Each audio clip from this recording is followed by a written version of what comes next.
संविधान का कौन सा अंश भारत के नागरिकों को आर्थिक न्याय प्रदान करता है? हमें आर्थिक न्याय किसके द्वारा मिलता है? नागरिकों को आर्थिक न्याय प्रदान करने का जो संकेत है वो राज्य के नीति निषेक तत्वों में है। आप बर्फ को बुरादे में पैक क्यों किया जाता है?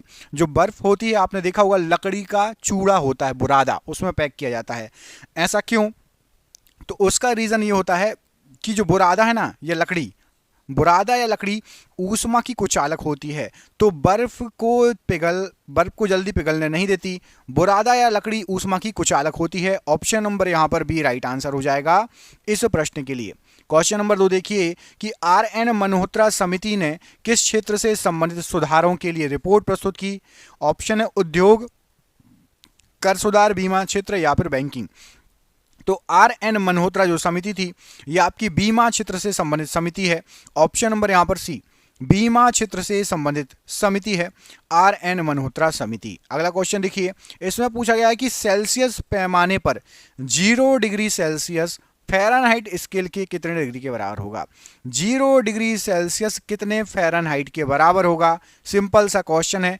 5 degree Fahrenheit, 10 degree Fahrenheit, 32 degree Fahrenheit या 212 डिग्री फ़ारेनहाइट। तो 0 डिग्री सेल्सियस बराबर 32 डिग्री फ़ारेनहाइट। ऑप्शन नंबर यहां पर सी राइट आंसर है। टिक लगा लो। सबका सही गया होगा, जिसका नहीं गया पढ़ लो, बहुत कमजोर है मतलब आपकी जीके।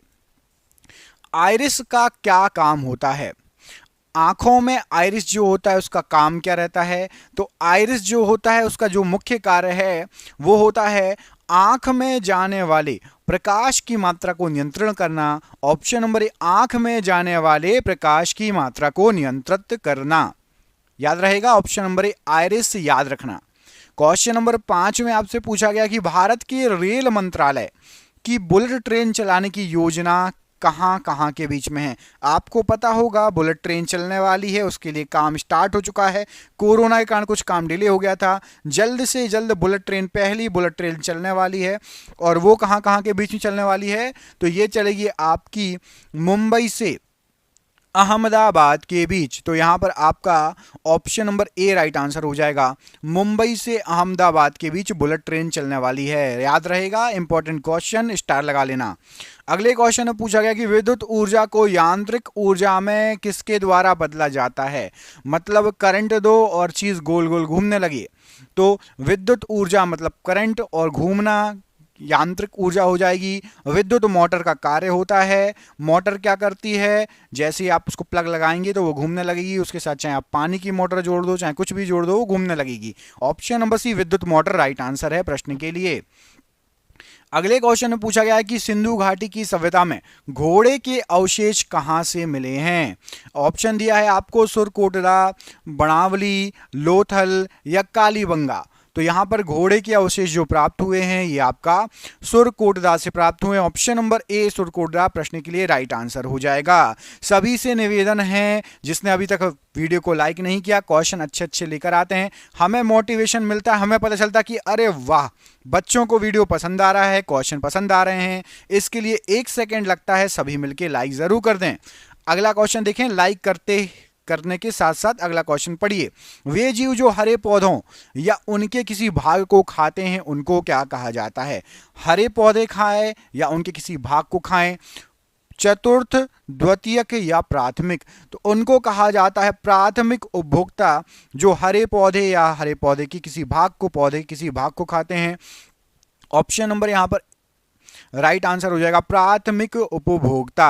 अगला क्वेश्चन देख लेते हैं। अगले क्वेश्चन में हमसे पूछा गया कि भारतीय गणतंत्र का वह कौन सा राष्ट्रपति था जो सदा भारतीय धर्मनिरपेक्षता को सर्वधर्म समभाव कहता रहा? धर्मनिरपेक्षता को सर्वधर्म समभाव किसने कहा था? डॉक्टर एस राधाकृष्णन, जाकिर हुसैन जी या फिर राजेंद्र प्रसाद या ज्ञानी जेल सिंह? तो राइट आंसर इसका डॉक्टर एस राधाकृष्णन जी ने भारतीय धर्मनिरपेक्षता को सर्वधर्म समभाव कहा। ऑप्शन नंबर ए यहां पर डॉक्टर एस राधाकृष्णन जी राइट आंसर हो जाएगा प्रश्न के लिए। अगला क्वेश्चन देखिए। अगले क्वेश्चन में आपसे क्या पूछा गया है? इसमें पूछा गया है अगले क्वेश्चन में कि सिखों के अंतिम गुरु कौन थे? इनमें से गुरु अर्जुन देव जी, गुरु गोविंद सिंह जी, गुरु तेग बहादुर जी, इनमें से कोई नहीं। तो सिखों के अंतिम गुरु या आखिरी गुरु थे गुरु गोविंद सिंह जी। ऑप्शन नंबर यहां पर भी गुरु गोविंद सिंह जी राइट आंसर है। मोस्ट इंपॉर्टेंट क्वेश्चन है और अगला क्वेश्चन आपकी स्क्रीन पर ये रहा। इससे पहले एक सूचना, जो भी नए हैं उनके लिए फटाफट बता देता हूं कि हमने आपके लिए 10,000 जीके के क्वेश्चन निकाले हैं। पुराने स्टूडेंटों को पता है ये 10,000 जीके के क्वेश्चन आपको एमसीक्यू के फॉर्मेट में इसकी पीडीएफ बना ली गई है। पीडीएफ मतलब ई बुक मतलब मोबाइल पर किताब जैसे आप इसको पढ़ सकते हैं, मोबाइल पर पढ़ सकते हो। आपके मोबाइल पर आएंगे ये 10,000 क्वेश्चन एमसीक्यू वाले। जिसको भी चाहिए 300 रुपए की पीडीएफ है, लेकिन अभी केवल 99 रुपए में ऑफर चल रहा है, क्योंकि आप एग्जाम आपके आने वाले हैं, साथ ही साथ अब आप हमारे चैनल से जुड़े हो इसलिए। और ये पीडीएफ आपको जिसको भी चाहिए नीचे दिए गए नंबर पर संपर्क कर लेना, व्हाट्सएप पर आपको भेज दी जाएगी। फोन पे, गूगल पे, पेटीएम के माध्यम से नीचे दिए गए नंबर पर आप पेमेंट कर सकते हो। फोन पे, गूगल पे, पेटीएम जो भी चलाते हो, ये नंबर आपको पूरे वीडियो पर शो होगा। जिसको भी पीडीएफ चाहिए होगी नंबर पर कॉल कर लेना। क्वेश्चन है निम्नलिखित में कौन केंद्र शासित प्रदेश नहीं है? कौन सा एक केंद्र शासित प्रदेश नहीं है? तो यहां पर आपको लक्षद्वीप, दमनदीप, पौंडीचेरी और मिजोरम दिया है। मिजोरम केंद्र शासित प्रदेश नहीं है। लक्षद्वीप, दमनदीप और पौंडीचेरी या पुडुचेरी है। मिजोरम केंद्र शासित प्रदेश नहीं है। निम्नलिखित में से कौन एक संघ शासित प्रदेश नहीं है? यहां पर कौन कौन से दिए हैं? अरुणाचल प्रदेश, लक्षद्वीप, अंडमान निकोबार, पौंडीचेरी। अरुणाचल प्रदेश एक राज्य है, यह केंद्र शासित प्रदेश नहीं है। ऑप्शन नंबर ए अरुणाचल प्रदेश राइट आंसर हो जाएगा। अच्छा, कमेंट करके बताओ भारत के किस तरफ स्थित है अरुणाचल प्रदेश? पूरब, पश्चिम, उत्तर, दक्षिण। भारत के पूर्व तरफ पड़ता है, भारत के पश्चिम तरफ पड़ता है, उत्तर तरफ या दक्षिण तरफ? चलो 2 ऑप्शन दे रहा हूं मैं आपको। भारत के दक्षिण में है या भारत के पूर्व में है? कमेंट करके बताओ। अरुणाचल प्रदेश भारत के पूर्व तरफ है या भारत के दक्षिण तरफ? जिसको मैप याद होगा, दिमाग में अच्छे से भारत का नक्शा उसको पता होगा, कमेंट करके बता दो। किसने ग्रामीण जाटों को एक सैनिक शक्ति के रूप में संगठित किया था? तो ग्रामीण जाटों को एक सैनिक शक्ति के रूप में संगठित किया था चूड़ामन या चूड़ामणि ने। ऑप्शन नंबर यहां पर सी राइट आंसर है प्रश्न के लिए। कवि बाणभट्ट निवासी थे कहां के? तो कवि बाणभट्ट जी जो थे ये आपके थानेश्वर के निवासी थे। ऑप्शन नंबर बी थानेश्वर के निवासी थे कवि बाणभट्ट जी। एग मार्क क्या कहलाता है? एग मार्क, तो जो एग मार्क होता है ये खाद्य वस्तुओं के लिए गुणवत्ता आश्वासन के लिए एक मोहर लगती है, उसको एग मार्क बोलते हैं। ऑप्शन नंबर सी खाद्य वस्तुओं की गुणवत्ता आश्वासन के लिए लगी हुई मोहर एग मार्क। स्वतंत्र भारत का अंतिम गवर्नर जनरल कौन था? आखिरी, तो स्वतंत्र भारत के आखिरी गवर्नर जनरल थे आपके C Rajagopalachari ji. Option number A C Rajagopalachari ji right answer है। वर्ष 1857 के विद्रोह के निम्न नेताओं में से किसने सबसे पहले बलिदान दिया था? तो 1857 के जो नेताओं में से सबसे पहले जो बलिदान दिया गया था वो मंगल पांडे जी के द्वारा दिया गया था। Option number D Mangal Pandey ji right answer है। शिवाजी ने मुगलों को किस संधि के द्वारा किलों को हस्तांतरित किया था? तो शिवाजी ने मुगलों को पुरंदर की संधि के द्वारा किलों को हस्तांतरित किया था। छत्रपति शिवाजी महाराज, पुरंदर की संधि। ऑप्शन नंबर सी यहां पर राइट आंसर है। निम्नलिखित में से कौन सा कार्बन का एक रूप नहीं है? कार्बन का एक रूप नहीं है, तो यहां पर आपको जो ऑप्शन दिए काजल भी है, हेमेटाइट, ऑप्शन नंबर बी में हेमेटाइट लिखा है, ये काजल का रूप नहीं है। बाकी ग्रेफाइट भी है और चारकोल भी है। हेमेटाइट काजल का रूप नहीं है। इस प्रश्न का आंसर याद रखिएगा। अगला क्वेश्चन देख लें। अगला क्वेश्चन में पूछा गया है वायु के सापेक्ष आर्द्रता का मापन एवं रिकॉर्ड करने वाला यंत्र कौन सा है? तो वायु की सापेक्ष आर्द्रता मापन एवं रिकॉर्ड करने वाला यंत्र है आपका hygrometer. Option number B hygrometer right answer है। ऑर्निथोलॉजी में किसका अध्ययन किया जाता है? तो जो ऑर्निथोलॉजी है इसमें अध्ययन किया जाता है, यहां पर ऑप्शन दिए गए हैं आपको, पक्षी, स्तनधारी, चमगादड़ या मछली। तो पक्षियों का अध्ययन किया जाता है ऑर्निथोलॉजी में। ऑप्शन नंबर ए पक्षियों का अध्ययन राइट आंसर है। निम्नलिखित में से कौन सा जैव निम्नीकरणीय है? कागज, डीडीटी, एल्यूमिनियम या प्लास्टिक? तो जैव निम्नीकरणीय डीडीटी, एल्यूमिनियम, प्लास्टिक नहीं है, कागज है जैव निम्नीकरणीय। ऑप्शन नंबर ए कागज राइट आंसर है। कोशिका में प्रोटीन संश्लेषण कहां पर होता है? तो कोशिका में प्रोटीन संश्लेषण जो होता है कोशिका भित्ति में होता है। ऑप्शन नंबर बी कोशिका भित्ति में प्रोटीन संश्लेषण होता है, याद रखिएगा। Option number B right answer है। वायु प्रदूषकों का विश्वसनीय संकेतक क्या है, बताइए। वायु प्रदूषकों का विश्वसनीय संकेतक, बहुत इंपॉर्टेंट क्वेश्चन, सबसे पहले तो स्टार लगा लो, कई बार एग्जाम में आए। लाइकेन तथा मॉस, लाइकेन तथा मॉस ये वायु प्रदूषकों का विश्वसनीय संकेतक है, ऑप्शन नंबर सी। चिपको आंदोलन मुख्यतः किसके विरुद्ध किया गया था? जल प्रदूषण, वन कटाई, ध्वनि प्रदूषण या इनमें से कोई नहीं। तो चिपको आंदोलन वन कटाई को रोकने के लिए किया गया था, ऑप्शन नंबर बी, वन कटाई को रोकने के लिए चिपको आंदोलन किया गया था। निम्नलिखित में से किस कोशिका अंगक से लाइसोसोम बनता है? तो लाइसोसोम जो बनेगा केंद्रक, गोल्जिकाय और राइबोसोम में से लाइसोसोम बनता है गोल्जिकाय से। किससे? ऑप्शन नंबर बी, गोल्जिकाय। ऑप्शन नंबर बी यहां पर राइट आंसर हो जाएगा। सन 1959 में कृत्रिम रूप से डीएनए को संश्लेषित करने के लिए नोबेल पुरस्कार किसको मिला था? तो सन 1959 में आर्थर कॉनबर्ग, ऑप्शन नंबर बी, इनको कृत्रिम रूप से डीएनए को संश्लेषित करने के लिए नोबेल पुरस्कार से सम्मानित किया गया था, ऑप्शन नंबर बी यहां पर राइट आंसर है। अगले क्वेश्चन पूछा गया कि जिस रूप में पौधे नाइट्रोजन प्राप्त करते हैं वह रूप क्या है? तो जिस रूप में पौधे नाइट्रोजन प्राप्त करते हैं वो है आपका नाइट्रेट, ऑप्शन नंबर बी। पौधे नाइट्रोजन नाइट्रेट के रूप में प्राप्त करते हैं, ऑप्शन नंबर यहां पर बी राइट आंसर है। हल्दी चूर्ण पौधे के किस भाग से प्राप्त होता है? तो हल्दी जो है, हल्दी क्या होता है? हल्दी होता है शुष्क प्रकंद, ऑप्शन नंबर बी।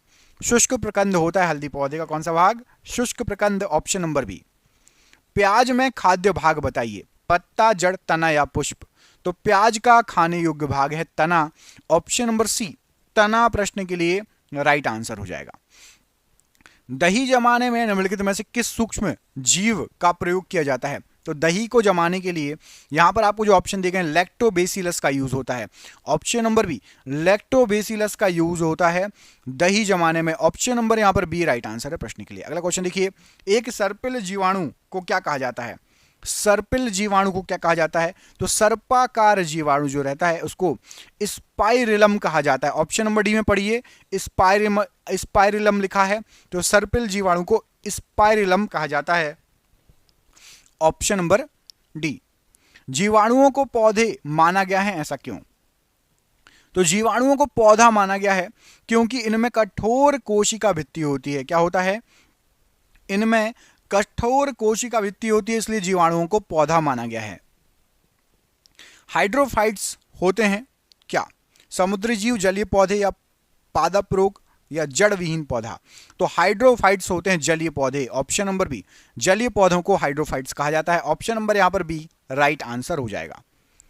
अगले क्वेश्चन में पूछा गया है, एक नाभिकीय रिएक्टर में भारी जल का क्या कार्य है? D2O, deuterium oxide.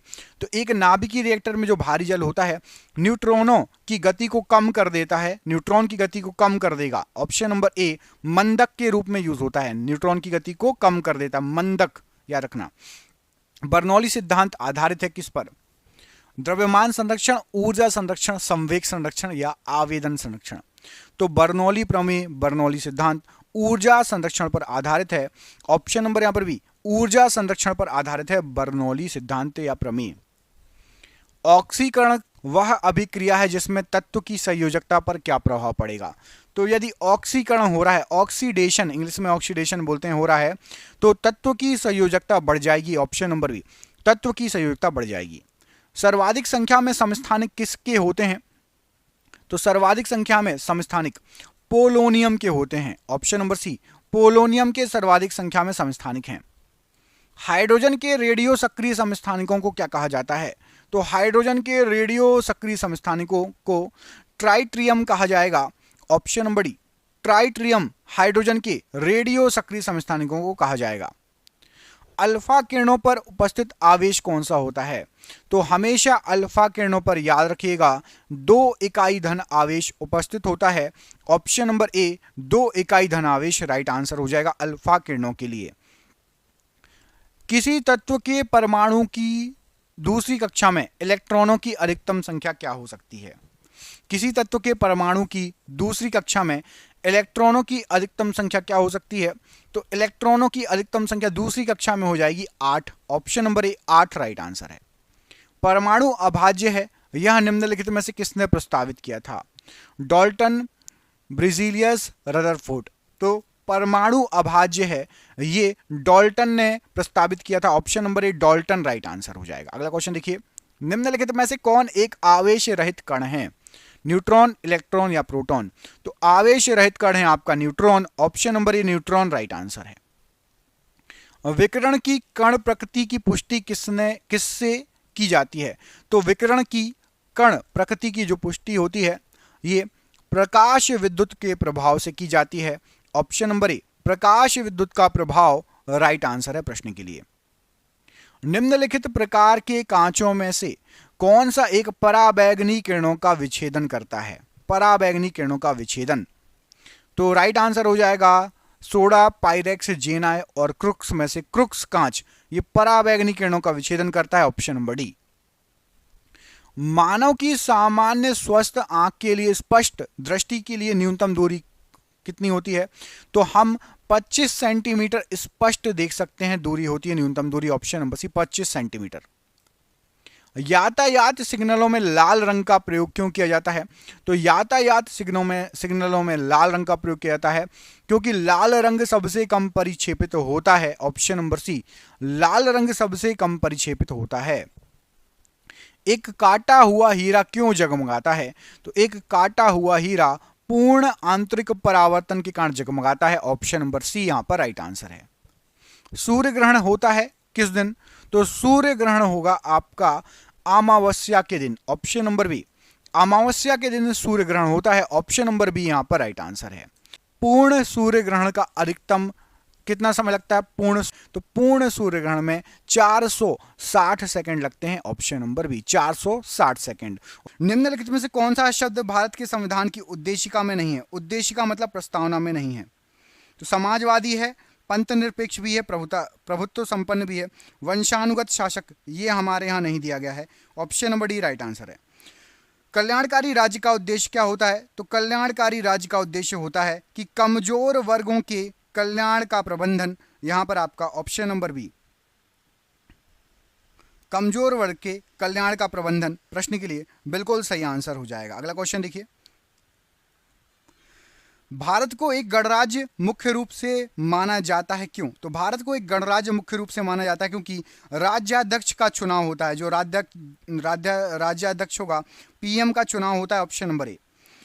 भारतीय संविधान की प्रस्तावना के सिलसिले में निम्नलिखित में से कौन सा क्रम सही है? प्रस्तावना यदि आपको याद है कौन सा वर्ड पहले आया है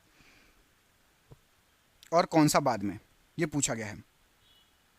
तो सबसे पहले आपका आया है सार्वभौम, उसके बाद सत्ता संपन्न, समाजवादी, धर्मनिरपेक्ष, जनवादी, गणतंत्र। ऑप्शन नंबर यहां पर डी राइट आंसर हो जाएगा प्रश्न के लिए। संविधान की प्रस्तावना में प्रयुक्त शब्द सेक्युलर का अर्थ क्या होता है? तो सेक्युलर जो वर्ड यूज किया है, सभी नागरिकों को उनके धर्म एवं उपासना की स्वतंत्रता है। ऑप्शन नंबर ए यहां पर राइट आंसर है। शब्द धर्मनिरपेक्ष भारत के संविधान की प्रस्तावना में जोड़ा गया था। इसके विषय में निम्नलिखित में से कथनों में से कौन सा सही है? तो धर्मनिरपेक्ष जो जोड़ा गया था, आपको बता दें यह वर्ष 1976 में जोड़ा गया था। एक तो ये सही है, और 42वां संविधान संशोधन था, तो 1 और 3 सही है। 42वें संविधान संशोधन के तहत वर्ष 1976 में जोड़ा गया था। तो ऑप्शन नंबर यहां पर भी सही आंसर हो जाएगा, 1 और 3। भारतीय संविधान की प्रस्तावना में लिखित हम भारत के लोग we the people of India से क्या अर्थ निकलता है? तो we the people of India से अर्थ निकलता है कि संविधान का निर्माण भारत की जनता के द्वारा हुआ है। यहां पर ऑप्शन नंबर बी संविधान का निर्माण भारत की जनता के द्वारा हुआ है, यह अर्थ निकलता है। ऑप्शन नंबर बी यहां पर राइट आंसर हो जाएगा। समाजवाद का अर्थ क्या होता है? तो समाजवाद का अर्थ होता है सामाजिक न्याय। ऑप्शन नंबर सी सामाजिक न्याय प्रश्न के लिए बिल्कुल सही आंसर हो जाएगा। अगला क्वेश्चन देखिए, इसमें आपसे पूछा गया है कि भारतीय संविधान में समवर्ती सूची किसके संविधान से ली गई है? तो भारतीय संविधान में जो समवर्ती सूची ली गई है, यहां पर राइट आंसर हो जाएगा, ये ली गई आपकी ऑस्ट्रेलिया से। ऑप्शन नंबर यहां पर डी ऑस्ट्रेलिया राइट आंसर हो जाएगा समवर्ती सूची के लिए। भारतीय संविधान की आत्मा किसे कहा जाता है? तो भारतीय संविधान की आत्मा के नाम से जाना जाता है प्रस्तावना को। ऑप्शन नंबर ए भारत जो संविधान की प्रस्तावना है उसको आत्मा कहा जाता है। भारत में लौकिक सार्वभौमिकता है क्योंकि संविधान की प्रस्तावना प्रारंभ होती है, तो संविधान की प्रस्तावना प्रारंभ होती है हम भारत के लोग शब्दों से, we the people of India से। भारतीय संविधान की प्रस्तावना पर किस क्रांति का प्रभाव नहीं झलकता? तो राइट आंसर हो जाएगा चीनी क्रांति 1912, इसका प्रभाव नहीं झलकता। बाकी फ्रांसीसी क्रांति, अमेरिकी क्रांति और बोल्शेविक क्रांति का प्रभाव झलकता है, चीनी क्रांति का प्रभाव नहीं झलकता। मूल भारतीय संविधान के अनुसार भारत एक क्या है? तो मूल भारतीय संविधान के अनुसार भारत प्रभुत्व संपन्न लोकतंत्रात्मक गणराज्य है। यहां पर ऑप्शन नंबर ए, प्रभुत्व संपन्न लोकतंत्रात्मक गणराज्य, प्रश्न के लिए बिल्कुल सही आंसर हो जाएगा भारत के बारे में। अगला क्वेश्चन देखिए, संविधान के अंतर्गत भारतीय लोकतंत्र के आदर्शों को हम कहां देख सकते हैं? तो संविधान के अंतर्गत भारतीय लोकतंत्र के जो आदर्श दिए गए हैं वो हम प्रस्तावना में देख सकते हैं। ऑप्शन नंबर यहां पर बी, प्रस्तावना राइट आंसर हो जाएगा। 42वें संविधान संशोधन अधिनियम 1976 द्वारा प्रस्तावना में किस शब्द को नहीं जोड़ा गया? किस शब्द को नहीं जोड़ा गया बोला गया है? तो गुट निरपेक्ष शब्द नहीं जोड़ा, बाकी धर्मनिरपेक्ष, समाजवादी, एकता, अखंडता है। गुट निरपेक्ष ये शब्द नहीं जोड़ा गया था भारतीय संविधान की जो प्रस्तावना में संशोधन हुआ था उसमें। भारतीय संविधान की प्रस्तावना के बारे में कौन सा कथन सही है? यहां पर आपको जो कथन दिए गए हैं, तो यहां पर आपको जो कथन दिए गए हैं उसमें से ये सही है कि देखिए, समाजवाद धर्मनिरपेक्ष शब्द 1950 में लागू संविधान के अंग थे, ये तो गलत है। उक्त शब्द 1976 में जोड़े गए। हाँ, जो ऊपर आपको शब्द दिए गए हैं ये 1976 में जोड़े गए, तो ऑप्शन नंबर यहाँ पर बी सही आंसर हो जाएगा। ऑप्शन नंबर बी प्रश्न के लिए बिल्कुल सही आंसर हो जाएगा कि जो समाजवादी धर्मनिरपेक्ष शब्द हैं ये कब जोड़े गए थे? 1976 में। भारतीय संविधान ने किस प्रकार के लोकतंत्र को अपनाया है? तो भारतीय संविधान ने अपनाया है लोकतांत्रिक गणराज्य को। तो ऑप्शन नंबर यहां पर डी, लोकतांत्रिक गणराज्य को भारतीय संविधान के द्वारा अपनाया गया है, राइट आंसर है। भारतीय संविधान की प्रस्तावना में वर्णित लोकतंत्र को किस रूप में स्वीकारा गया है? तो लोकतंत्र को यहां पर राइट आंसर हो जाएगा राजनीतिक राजतंत्र, आर्थिक लोकतंत्र और आपका सामाजिक राजतंत्र, इन सभी के रूप में अपनाया गया है। ऑप्शन नंबर यहां पर डी प्रश्न के लिए राइट आंसर हो जाएगा। भारतीय संविधान की प्रस्तावना के अनुसार भारत के संविधान की सर्वोच्च सत्ता किसमें निहित है? तो भारत के संविधान की सर्वोच्च सत्ता ये आपकी निहित है जनता में। ऑप्शन नंबर यहां पर ए, जनता, प्रश्न के लिए राइट आंसर हो जाएगा जनता में निहित है। भारत की संप्रभुता, एकता तथा अखंडता को अक्षुण्ण बनाए रखने तथा उसकी रक्षा करने का प्रावधान किया गया है। तो ये प्रावधान जो किए गए हैं, राइट आंसर हो जाएगा, ये किए गए हैं प्रस्तावना में। ऑप्शन नंबर ए, प्रस्तावना में ये प्रावधान किए गए हैं। भारतीय संविधान की प्रस्तावना में जिन आदर्शों एवं उद्देश्यों की रूपरेखा दी गई है उनकी आगे व्याख्या की गई है किसमें? तो उनकी आगे व्याख्या की गई है आपके मूल अधिकार, राज्य के नीति निषेध सिद्धांतों एवं मूल कर्तव्यों के अंतर्गत। ऑप्शन नंबर यहाँ पर सी राइट आंसर हो जाएगा। आदर्श और उद्देश्य जो दिए गए हैं ये मूल अधिकारों में, राज्य के नीति निषेध सिद्धांतों में और मूल कर्तव्यों में दिए गए हैं। ऑप्शन नंबर सी।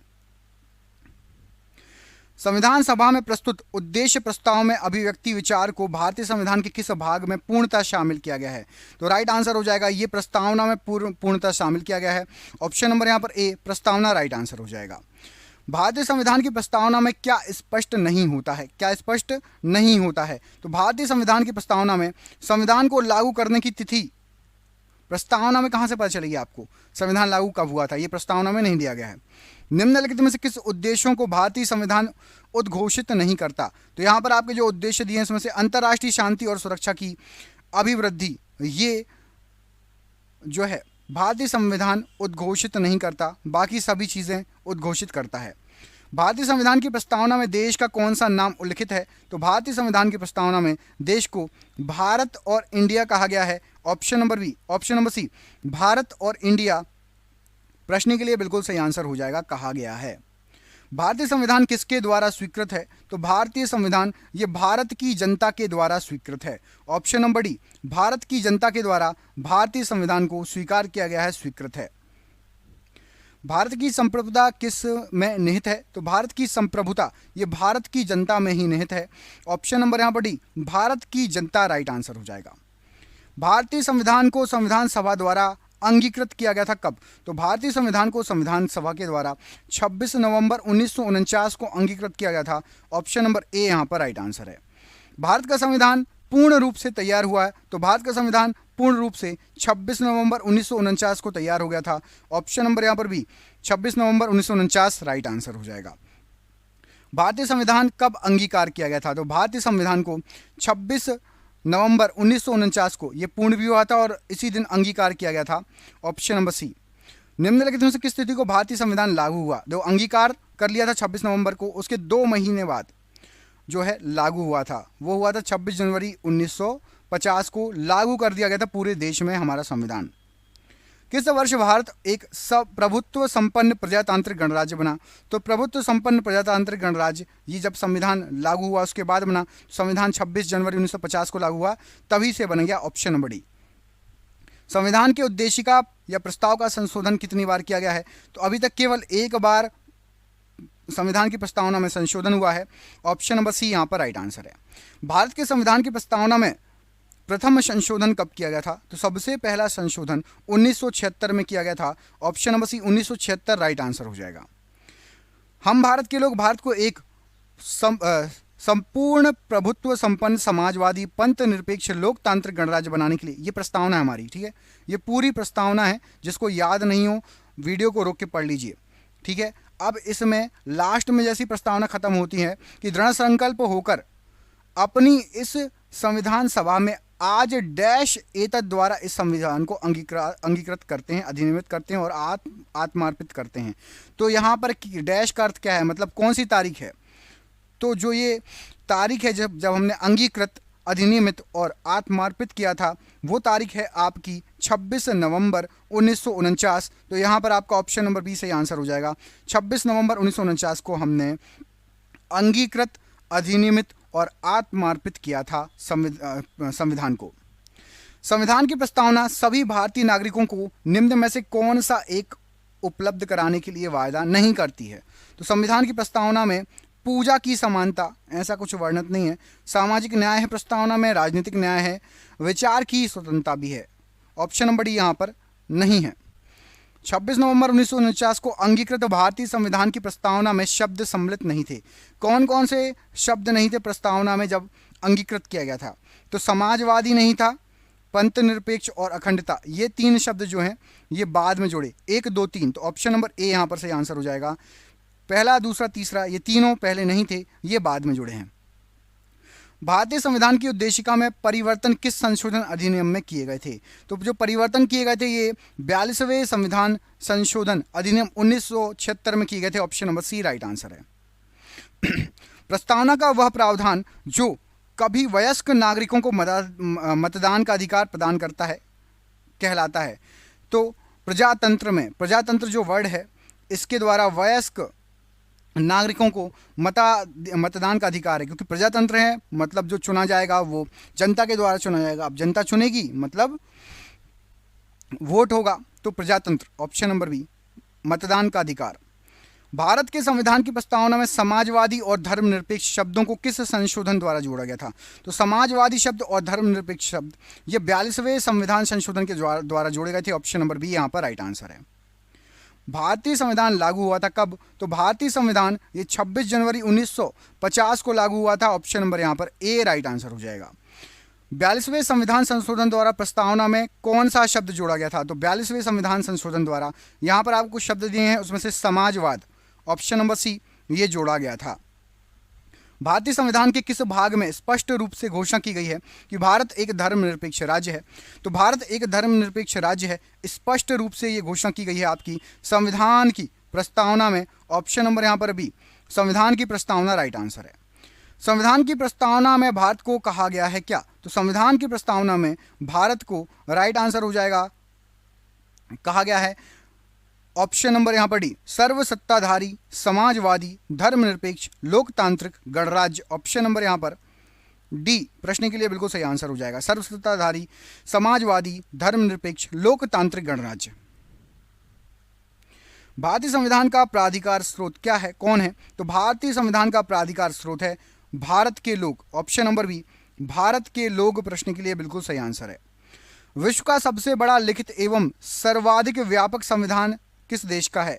तो सब सर्वाधिक व्यापक और लिखित संविधान भारत का है। ऑप्शन नंबर यहाँ पर भी भारत प्रश्न के लिए बिल्कुल सही आंसर हो जाएगा। अगला क्वेश्चन देखिए, भारतीय संविधान कैसा है? तो भारतीय संविधान यदि हम देखेंगे तो ये है आपका अंशतः कठोर और अंशतः लचीला।